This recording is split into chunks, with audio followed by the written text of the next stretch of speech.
இப்படி ஒரே அடியா அமிர்த மசனம் பண்ற போது அந்த மலை உள்ள இறங்கி விடுது. சுவாமி உடனே என்ன பண்ணினாள், கமடரூபியாய் ஆமையாக குர்மாவதாரம் பண்ணி அதை பிடிச்சு தூக்கி அழகா அப்படி ஸ்டாண்டர்ட் வச்சு மேல வெப்பம் பாருங்க, அது மாதிரி தூக்கி விட்டாள். மேல வந்துடுத்து. சுவாமி இங்கேயும் ஒரு ரூபத்தோட இருந்து இழுக்கிறாள், கீழே இருந்து தூக்கிண்டாள்.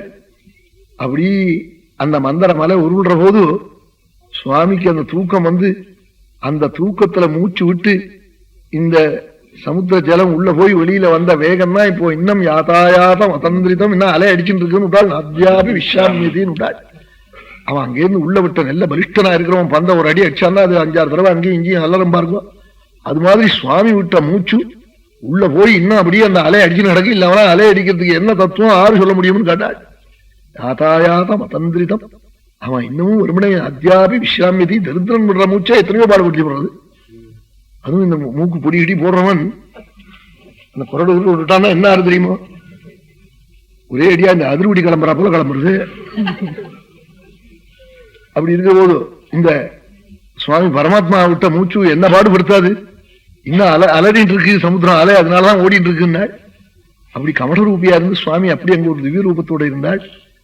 உடனே இந்த கடையை ஆரம்பிச்ச உடனே விஷம் வந்தது. முதல்ல பரமேஸ்வரனை கூப்பிட்டு நீங்க தான் சாப்பிடணும்னாள். அவர் சுவாமி வந்து அப்படி கொஞ்சம் புஷ்பத்தை போட்டு அர்ச்சனை பண்ணிவிட்டா அவர் பரமோத்சாகமா இருக்கும். ஆஹான்னுட்டார். உச்சை ஸ்ரவஸ் வந்தது. மகாபலி எடுத்துக்கிட்டார். சுவாமி சொன்னாள், இந்திரன் கிட்ட சொல்லி வச்சிருந்தாள், அவங்க எடுத்துப்பான், தெய்வ பலம் இல்லாம எடுத்துக்கிட்டவங்கிட்ட தங்காது, நீ பேசாம இருந்தாள். அவன் தீனி போடுற பொறுப்பு தான் அவனுக்கு இருக்கும், உங்ககிட்ட வந்து விடும்னார். மறுபடியும் அவங்க மகாபலி எடுத்துட்டு போனா இவங்கிட்ட வந்துவிட போறது. ஒரு அப்சரசுகள் வந்தது, தேவதை எல்லாம் எடுத்துக்கிட்டாள். இப்படி ஒண்ணு வந்தது. சாட்சாத் மகாலட்சுமி வந்தாள் திவ்ய ரூபத்தோட.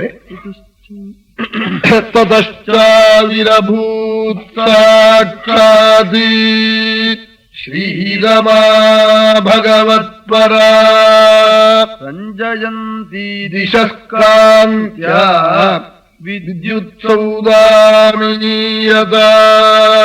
கொடிமின்னல் மாதிரி சாட்சாத் மகாலட்சுமி 10 திக்கையும் பிரகாசப்படுத்தி க்ஷீராப்தியிலேருந்து வந்தாளாம். மேலே திவ்யமான புஷ்பமாலையோட வந்தாளாம். வந்து பார்த்தா எல்லாரும் உலகம் முழுக்க வந்திருக்காம். 14 லோகமும் வந்திருக்காளாம். பிரம்மாதி தேவதைகள்லாம் வந்திருக்காள். பெரிய கும்பமேளாவாம், மகாமகமாம். எல்லாரும் எப்படி வருவாளோ அப்படி வந்திருக்காளாம். அப்போ மகாலட்சுமி யாரையாவது தான் கல்யாணம் பண்ணிக்கணுமேன்னு ஸ்வயம்பரம் தானாக வரிக்கணும்னு மாலை எடுத்துன்னு வந்தாளாம். அப்படி வரிக்கிற வழக்கம் ஸ்வயம்பரம்னு சொல்லி ராஜாக்கள் எல்லாம் ஸ்வயம்பரம் வச்சு அப்படி எல்லாம் பண்ணுவாள். அவரு 2 செய்திகள் அந்த தேச சரித்திரம் படிச்சவளா இருப்பாள். இந்த ராஜா இந்த ஊர்ல வந்து ஜெயிச்சா, இந்த ஊர்ல தோத்தான், இவனுக்கு இத்தனை சொத்து, இவனுக்கு இத்தனை இருக்கு, இவன் வந்து இத்தனை கல்யாணம் பண்ணிட்டு இருக்கான், கல்யாணம் ஆகல, இந்த படிச்சிருக்கான், இத்தனை வருஷத்துல படிச்சான், 3-4 தடவையில பாஸ் பண்ணான், இப்படி எல்லாம் சொல்லி அவனுடைய மானம் அவமானம் எல்லாத்தையும் சொல்லுவாள். அவன் எல்லாத்துக்கும் பொறுத்துட்டு இருக்கணும். அப்படித்தான் எழுதி வாங்கிட்டு கூப்பிடுறதவனே இந்த சுயமரத்துல. இந்துமதி சுயமரம் ஆச்சரியமா சொன்னான். ஒருத்தன் எப்படி கையில பூவை தாமரை பூ வச்சுன்னு சித்திக்கிட்டு இருந்தானு. இந்துமதிட்ட சொன்னாள், சேட்டி என்னத்துக்கு தாமரை பூ சித்திரான் தெரியுமா? உனக்கு ஜாடையா சொல்றான், என்ன கல்யாணம் பண்ணிட்டேன்னா நான் கையில ஆம்பிட்டு இப்படி மொழிப்பேன்னு சொல்றான் அந்த பையன். சரி இது அஷடு போல இருக்கு வாண்டான்னு விட்டான் அவன்.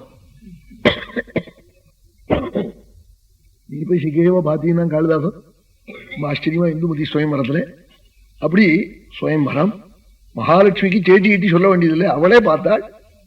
நூனம் தபோயஸ்ய நமன்யு நிர்ஜயः ஞானம் க்வசித் தத்ர ந சங்கவர்ஜிதம் கஷ்டின்மஹாம்ஸ்தஸ்ய ந காம நிர்ஜயா சஜீஸ்வரः கிம் பரதோ வ்யபாஸ்ரயः தர்மः க்வசித் தத்ர ந பூத சௌஹ்ருதம் தியாகः க்வசித் தத்ர ந முக்தி காரணம் வீர்யம் ந பும்சோஸ்த்யஜவேக நிஷ்கிருதம் நஹி த்விதீயோ குணசங்கவர்ஜிதா க்வசிச்சிராயுः நஹி சீலமங்கலம் க்வசித்ததப்யஸ்தி ந வேத்யமாயுரா யத்ரோ பயம் குத்ர ஜசோப்யமங்களः சுமங்களः கஷ்டன காங்க்ஷதே ஹிமாம்.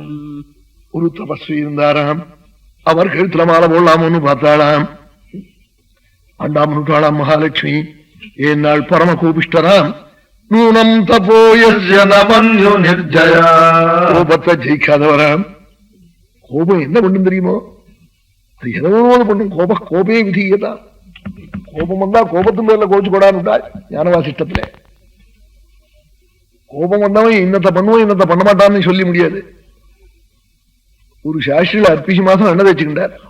இத்தனை அவசரத்துலயும் அந்த கதையை சொல்லிவிடுவோம்னு நினைக்கிறேன். என்னமோ நாழி ஆறதான் ஆயிடுத்து. மழை கூட்டுறது அஷடு. வெந்நீரை போட்டுட்டோம்னா அண்ணன் தேய்ச்சிக்கணும். ஆம்படியா போயிட்ட இது ஒரு சேர் ஒன்றரை சேர் எண்ணெய் எடுத்து கண்ணுலையும் காதலையும் மூங்கலையும் தேய்ச்சிக்கிண்டு கௌபியத்தை கட்டிக்கிண்டு தேய்ச்சி நூட்டு. அப்புறம் அடுப்ப மூட்டித்தது. மூட்டினா ஈர வரகு வீடெல்லாம் உழுகுறது. நெருப்பட்டியில நனைஞ்சிருக்கு. ஒரு வெந்நீர் தவளையை பெரிய தவளையை தூக்கி வச்சு 5-6 குடம் ஜலத்தை கொட்டி நனைஞ்ச நெருப்பு பொட்டியை கொண்டு போய் ஈர வரகளை ஏற்றி வைக்கிறது. எல்லாம் நனைஞ்சு வச்சோம். பொட்டி முழுக்க ஆயிடுது. உடனே சம்சாரம் பயிற்சியா இருக்கிறோம். என்ன மாதிரி நெருப்பொட்டி எரியாம இருக்கலாம்? அந்தம்மா நான் என்ன பண்ணுவேன்? இப்படிதான் நானும் நிச்சயம் கஷ்டப்படுறேன் பாருங்க, இன்னைக்கே தெரியும் உங்களுக்கு. அந்த அம்மா சொல்றான், அவளுக்கு சந்தர்ப்பம் என்ன கிடைச்சதுன்னு அவன் என்ன அழுத்தம் திருத்தமா சொல்றான். இது பார்த்தது ஓர நெருப்பொட்டி இருக்கான்னா இல்லைன்னா உடனே அந்த வெந்நீர் தவளைய ஜலத்தை எடுத்து அடுப்ப கொட்டினா. அந்தந்த கல்லர் ஒரு குழவி இருந்தது. அதை எடுத்து இந்த தவளையை கீழே வச்சு நெசிக்கினா. பெரிய திண்ணை அதுல இருந்து கீழே விழுந்தா. என்னத்துக்கு விழுறேன்னா அடி பண்ணணும்னு விழ சரி போடுறான். அவன் என்ன பண்றது? அவ்வளவு போய் அடிப்பான். அவனா பைஸ்டைல விழுந்தா. இப்படி எல்லாம் பண்ணிட்டு கடைசியில பச்சை ஜலத்துல முழிதுன்னு வச்சுப்பா. இது என்ன பலம்? இப்ப இதனாலே இப்படிலாம் அசடி இப்படிலாம் பண்ணிட்டுதான் இல்லாத சொல்ல இப்படி நடந்ததுன்னு சொல்லி அந்த அம்மாவும் பையனும் அவரை வச்சுன்னு சொல்றார். அவரும் ஆமாங்கிறார். நான் என்ன பண்ணுவேன் இப்படி வந்து போட்டேங்கிறார். நல்லவர். அது பரியந்தத்துல போய் சொல்லாம ஒப்புத்துக்கிறார் பாருங்க. ரொம்ப கோபிஷ்டனா இருந்தாலும் ஸ்திரீகளுக்கு விவகாரம் அவனோட பண்றது கஷ்டம். தொட்டத்துக்கெல்லாம் கோபிச்சுக்கிறவனோட ரொம்ப கஷ்டம். அவளுக்கு என்ன தோணும்? இங்கேயா ஒரு 4 மாசம் பிறந்தாத்துல போய் இருப்போம் தோணி போயிடும். நூனம் தபோயஸ்ய நமன்யு நிர்ஜயா. 6 நாள் துர்வாச பிரபதிகளாம் பரம கோபிஷ்டராம். அவர்களோட குடுத்தனம் பண்ண முடியாதுன்னு வேண்டாம் இந்தன வந்துட்டாளாம். அவளுக்கு எல்லாம் ஒரு அனுகிரகம். யாரையாவது சபிச்சா தப்போ விருத்தி. அதுக்காக யார சபிக்கலாம்னு பரப்புறேன்.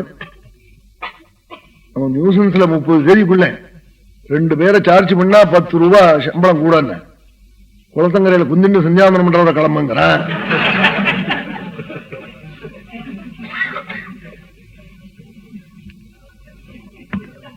சாயிஷ்ல கூப்பிடுறதுக்கு ஆற கேட்கணும்ங்கிறான். நூனம் தபோயஸ்ய நமன்யு நிர்ஜயா ஞானம் க்வசித் தத்ர ந சங்கவர்ஜிதம். சில ஞானிகள் இருக்காளாம்.